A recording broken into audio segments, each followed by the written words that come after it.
How to cancel subscription on Preply. So just go ahead and log into your account and you'll find an icon which is supposedly going to be your profile or your account. Once you're there, just go ahead and scroll down until you find the more settings option.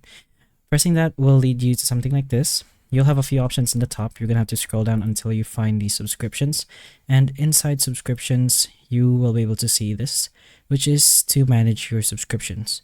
Over here it's blank, but you should be able to see all the subscriptions that you have. Just go ahead and choose the one you want to cancel. There should be a triple dot button on the top right corner of each one, and just go ahead and press on that. You'll see these options, including the cancel subscription. Just go ahead and press on that, and you'll have this, which is a question on why you'd like to cancel. So choose whichever suits you the best and proceed with the cancellation. It's gonna offer you some other things, but just go ahead and proceed, press on no thanks, and you want to cancel. And it's gonna ask you one more last thing, and just go ahead and proceed with the cancellation. And after that, your subscription will pretty much just be canceled. So it's pretty simple. Just go ahead and do that process, and your subscription should be canceled.